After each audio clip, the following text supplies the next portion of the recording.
Kyle Norris with WTIM. I'm here with Taylorville Superintendent Dr. Gregg Fuerstenau after the October 10th board meeting. Dr. Fuerstenau, thanks for taking some time here. Always my pleasure, Kyle. So tonight it was a lot of information presented to the board. You know, the school year really now underway. The first quarter is almost over. And one of the first things presented tonight was with the treasurer's report, the money is coming in this year, which is a change from past years.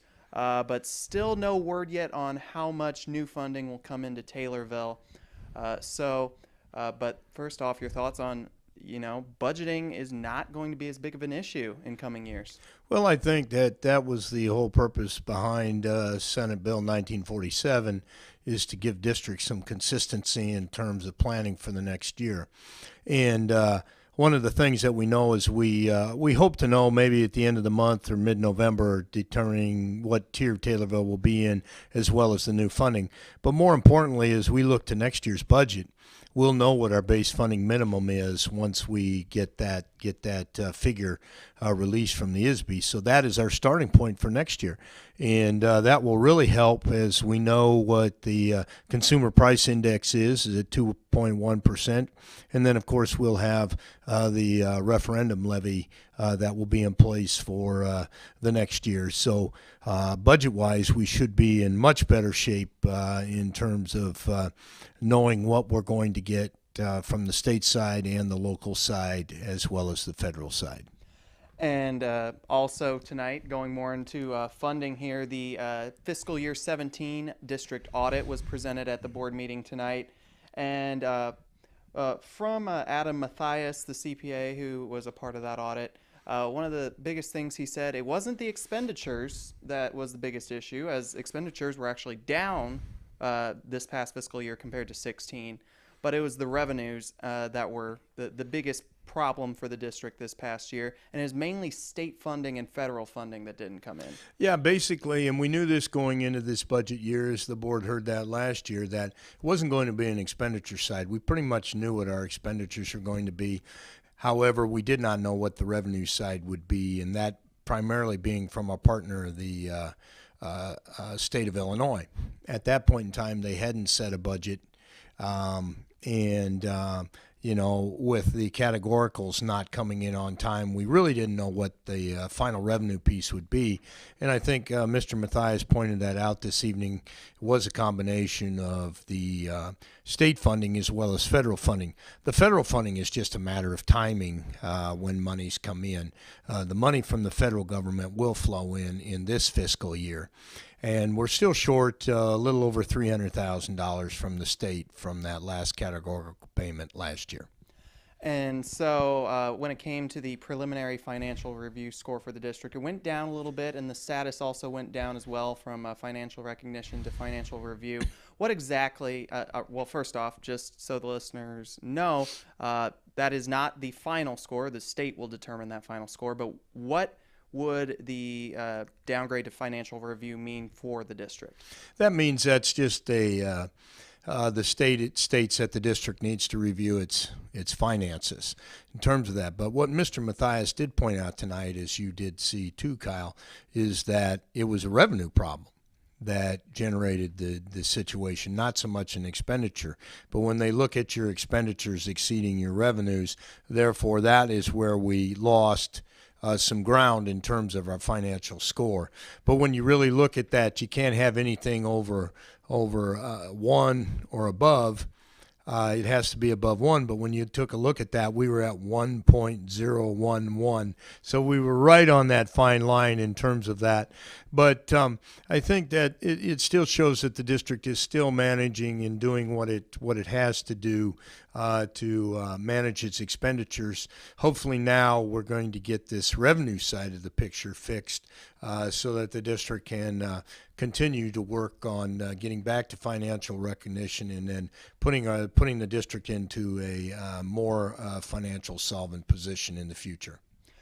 And another big report tonight was from the high school administration, and there have been a ton of programs put into place in this year or in the past few years that are really starting to reap some benefits here this school year, including the Stonington campus, CACC, Lincoln Land, the program as well, CEO. With all of these programs now at THS, just what are some of your thoughts on how many opportunities are going on over there at the high school? And I think opportunity is the word that was used quite a bit this evening, Kyle.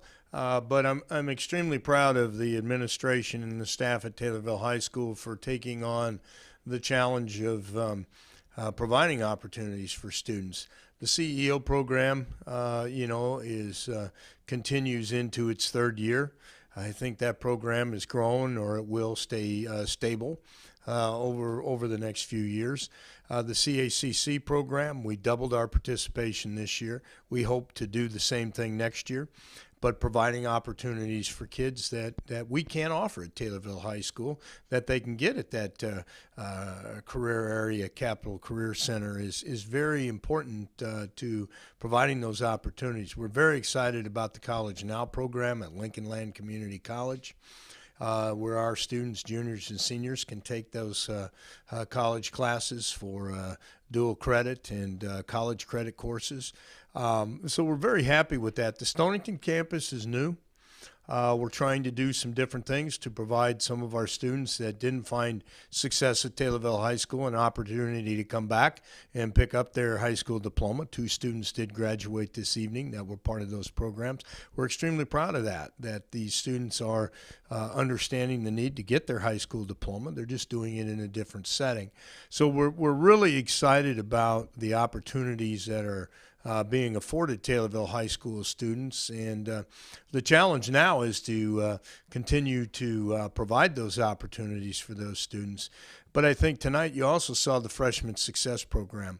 Wow, boy, are we seeing some differences with this freshman class.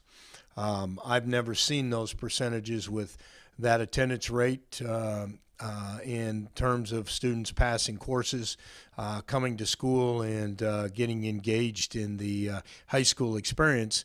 I think that you saw the curriculum that is put in those 12 classes that these freshmen, 216 freshmen, are put into at the end of the day. So we're just continuing to invest in their educational experiences. And like you said, some great numbers, attendance rates, passing grades for the freshmen.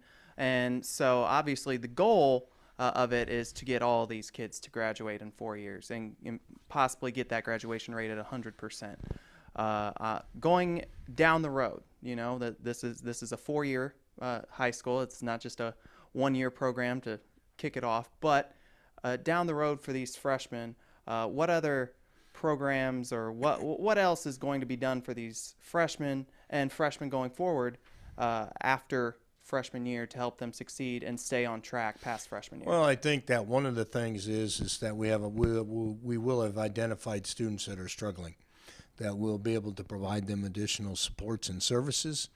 It may be that some of them may have to go to the Stonington campus in an alternative setting, but it's one that we want to make sure that each and every student in this class has the opportunity to succeed. And I think now we're actually getting to know these students and basically understanding what's behind them, what are their goals, what do they need, and trying to meet their needs. Kyle Norris again with Taylorville Superintendent Dr. Gregg Fuerstenau. Dr. Fuerstenau, thank you for your time. Thank you, Kyle.